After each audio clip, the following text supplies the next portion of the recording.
Lorsqu'on vous fait une anesthésie générale, vous arrêtez complètement de respirer. Mais comment est-ce qu'on fait pour que votre cerveau ne manque pas d'oxygène? Je vais vous parler d'un des gestes les plus importants pour votre sécurité avant de vous endormir lors d'une anesthésie, la préoxygénation.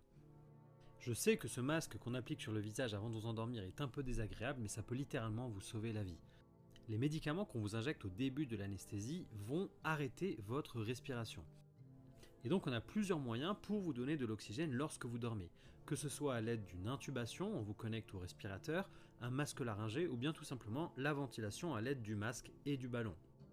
Il y a malheureusement certains cas où les patients sont très difficiles, voire impossibles à intuber ou bien à ventiler à l'aide du masque et du ballon.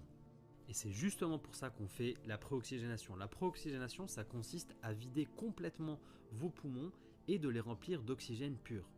Dans l'air que vous respirez, il y a 79% d'azote et 21% d'oxygène. Nous, on va coller un masque sur votre visage, on va vous demander de respirer et on va vider complètement vos poumons de cet azote et il n'y aura que de l'oxygène pur à l'intérieur de vos poumons.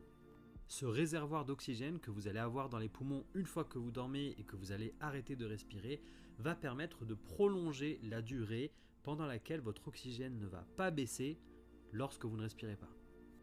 Imaginez qu'un patient qu'on ne préoxygène pas, donc à qui on ne donne pas le masque avec de l'oxygène pur, va tenir environ 1 minute avant que son oxygène baisse, alors qu'un patient sain et bien préoxygéné peut tenir jusqu'à 8 minutes sans que l'oxygène baisse dans son sang. Ces quelques minutes dont on dispose en plus vont nous permettre de trouver une solution pour vous donner de l'oxygène si on n'arrive pas à vous intuber ou à vous ventiler. Je le rappelle, vous ne respirez plus pendant cette période et donc on doit trouver une solution pour vous oxygéner.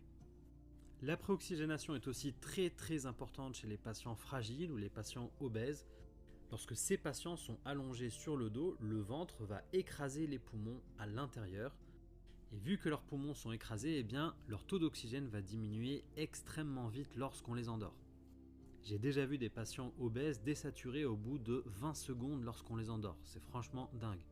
Et donc vous imaginez, si ces patients désaturent aussi vite avec de l'oxygène pur, vous imaginez sans oxygène ce que ça donnerait.